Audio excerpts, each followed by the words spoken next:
अस्सलामुअलैकुम वरहमतुल्लाहि वबरकातुहू। हम हैं मोहम्मद इफ्तिखार, आप देख रहे हैं यूट्यूब चैनल अपना पंजाब।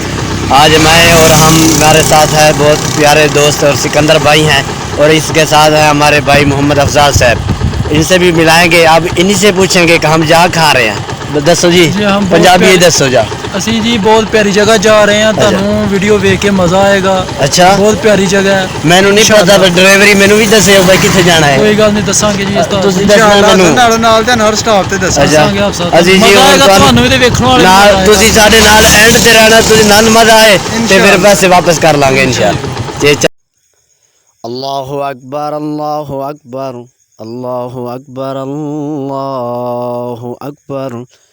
अशहदु अल्ला इलाहा इल्लल्लाह, अशहदु अल्ला इलाहा इल्लल्लाह, अशहदु अन्ना मुहम्मदर रसूलुल्लाह, अशहदु अन्ना मुहम्मदर रसूलुल्लाह। हय्या अलस सलाह, हय्या अलस सलाह, हय्या अलल फलाह, हय्या अलल फलाह। अल्लाहु अकबर, अल्लाहु अकबर, ला इलाहा इल्लल्लाह। अल्हम्दुलिल्लाह, हम इसे पहुँच चुके हैं। अल्लाह का बहुत करम है और एहसान है, उसकी तौफीक से, उसकी रहमत से हम जा रहे हैं। बहुत प्यारा मौसम है। हम आपको ईसा दिखाते हैं। अभी हम अपने मकाम पे 5 मिनट बाद मकाम पे भी पहुंच जाते हैं, वो भी आपको दिखाते हैं जहां हम जा रहे हैं। देख लो जी नाजरीन, पहले ईसा छोटा जैसी, अल्हम्दुलिल्लाह हुण तुहाडे सामने रोज़ नवी नवी ट्राली ईटां दी आण रही है। यानी कि ईसा शाह गरीब एक चीज़ हो जानी है, थोड़े दिनों नूं, थोड़ा वक्त नूं। इस तरह मेहनत लोग कर रहे हैं। लोग बस समझते हैं कि इत्थे टिकाना है। बस जेड़े आदमी मेहनत करे, जिस हिसाब नाल करदा वो फिर मेहनत कर, आखिर मेहनत जेड़ा करन वाला नाकाम तो नहीं ना हो सकता, काफिर क्यों ना हो। मेहनत अल्लाह पाक दी ज़ात तो मेहनत काफिर दी भी ज़ाया नहीं करती, लेकिन तुहाडे सामने मुसलमान मेहनत करे तो फिर ओदी मेहनत अल्लाह रखे, हो नहीं सकता। हुण असीं ईसे दे विच दाखिल हो चुके हैं। तुसीं वेखो माशाअल्लाह, असीं हुण ईसा क्रॉस कर चुके हैं। माशाअल्लाह जी, वेखो रोड माहौल। असीं बसंतर दे पुल दे बिल्कुल कंढे ते समझो कि पहुँच गए हैं। बस अन करीब तुहानूं माहौल विखाने हैं। अगू माशाअल्लाह डंगर भी जा रहे ने। इस टाइम शाम का टाइम है, लो हर बंदा यही कहता मैं अपने मकाम ते पहुँच जाओ। मैं अपने तुसीं साडे सामने ही है, तुसीं वेख लो माशाअल्लाह बड़ा प्यारा माहौल नज़र आ रहा। बारिश की वजह तो लोग भी खड़ के वेख रहे। असीं पहुँच चुके हैं, तुहानूं दिखाने माहौल।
अल्हम्दुलिल्लाह, असीं पुल दे बिल्कुल थल्ले पहुँच गए हैं। जो बारिश का पानी इंडिया के विचों आ रहा है, इंडिया के विचों आंदा है। मिसाल के तौर बारिश आए या ना आए, इंडिया जो जम्मू कश्मीर दी पहाड़ियाँ ने उतों बर्फ़ खुरदी वाला पानी 24 घंटे चले रहा। लेकिन अज बारिश आई, अज बहुत ज़्यादा पानी गहरा है। अफजाल वाकई इंजी गल है, इंडिया चो आ रही है।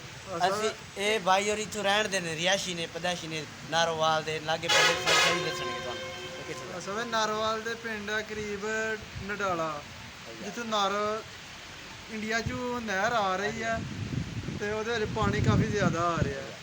तो पिछली दफ़ा भी ऐसा पानी ज़्यादा होने की वजह से कई पिंड पानी ज़्यादा चला गया, बहुत नुकसान होया। अच्छा, तो इस दफ़ा फिर पानी काफ़ी पानी की स्पीड देखो ना साहब, पानी की स्पीड बहुत ज़्यादा। पिछली दफ़ा इतने कई डुब के भी मरे हैं साहब। अच्छा आप साहब जी जगह ते खड़े हैं, ਇੱਥੇ ਵੀ ਪਾਣੀ ਆ, ਪੁਲ ਦੇ ਉੱਤੋਂ ਦੀ ਪਾਣੀ ਗੁਜ਼ਰਦਾ ਰਿਹਾ। अच्छा ਹਾਂਜੀ ਐਰ ਕੀ ਪਾਣੀ ਥੋੜਾ नहीं ਮੱਠਾ ਹੈ। ये जम्मू कश्मीर जेड़ा सारा बॉर्डर शकराला इथों कितना घंटे दा जम्मू कश्मीर जाना होएगा ਅਸੋ ਇਹ ਤਾਂ ਕਮ ਸੇ ਕਮ 45 ਮਿੰਟ ਦਾ ਰਸਤਾ ਹੈ बस ਬਸ।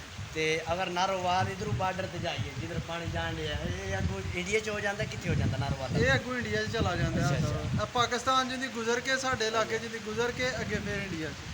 ਯਾਨੀ ਕਿ ਇਧਰੋਂ ਵੀ ਇੰਡੀਆ ਚ ਕੁਛ ਆਂਦਾ, ਫਿਰ ਪਾਕਿਸਤਾਨ ਹੀ ਰਲ ਜਾਂਦਾ ਬਾਰਿਸ਼ ਨਾਲ, ਫਿਰ ਇੰਡੀਆ ਚ ਦਾਖਲ ਹੋ ਜਾਂਦਾ। ਹਾਂਜੀ ਫਿਰ ਦੁਬਾਰਾ ਇੰਡੀਆ 'ਚ। ਸਹੀ ਹੈ। ਹਾਂਜੀ ਆਪ ਸਾਹਿਬ ਤੇ ਇਹ ਐਵੇਂ ਦੀ ਖਤਰਨਾਕ ਜਗ੍ਹਾ ਤੇ ਤੁਸੀਂ ਕੀ ਕਹਿਣਾ ਚਾਹੋਗੇ ਜਿਹੜੇ ਬੱਚੇ ਬੁੱਚੇ ਆਂਦੇ ਨੇ ਜਾਂ ਮਸਤੀਆਂ ਕਰਦੇ ਨੇ ਬਾਅਦ ਜਾਣ ਤੋਂ ਬਾਅਦ 2 ਘੰਟੇ ਉਹਨਾਂ ਨੂੰ ਕੀ ਕਹੋ? ਸਭ ਇਹੀ ਤੇ ਜਿਵੇਂ ਹੁਣ ਅਸੀਂ ਕਹਾਂਗੇ ਦੂਰ ਕਿ- ਖੜੇ ਆ ਮਿਸਾਲ ਦੇ ਤੌਰ ਅਸੀਂ ਹੁਣ ਦੂਰ ਖੜੇ ਆ, ਪਾਣੀ ਹੋਵੇ ਡਰ ਤਾਂ ਸਾਨੂੰ ਵੀ ਲੱਗ ਰਿਹਾ।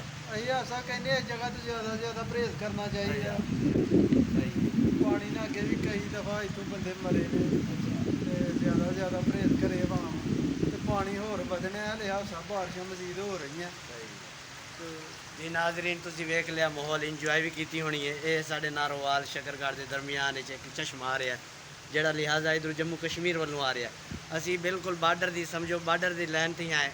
ਇਧਰੋਂ ਅਗਰ ਇਧਰ ਨੂੰ ਜਾਈਏ ਕਲਾਸਪੁਰ ਬੜੀ ਸ਼ਕਰਗੜ੍ਹ ਨੂਰਕੋਟ ਫਿਰ ਸਾਨੂੰ ਲੱਗਦਾ 1.5 ਘੰਟਾ 60 ਕਿਲੋਮੀਟਰ ਹੈ। ਇਧਰ ਨੂੰ ਅਗਰ ਜਾਈਏ ਨਾਰੋਵਾਲ ਇਧਰੋਂ ਸਾਨੂੰ 40 ਤੋਂ 45 ਮਿੰਟ ਲੱਗਦੇ ਨੇ। इधर जाइए फिर 1.25 घंटा 1.5 घंटा कम अज़ कम जम्मू कश्मीर लग सकता है। लेकिन ये देखो नहर कैसा निज़ाम है, बच्चे खेल रहे ने पिंड माशाल्लाह। असी यही कहांगे इस जगह तो एवें दी पहाड़ी जगह तो इस जगह तो एहतियात करा करो, अपने बच्चों की एहतियात करा करो। 100 मसला बन जाता है, फिर बाद बंदा जान तो बच्चे गवा बैठा है या फिर बंदा पछतांदा रहता है। इस वास्ते असी यही पैगाम देवांगे। इत्थे वीडियो एंड करने साडी वीडियो चंगी लगी है साडे चैनल सबसक्राइब करना, इंशाल्लाह फिर मिलांगे। ठीक है जी।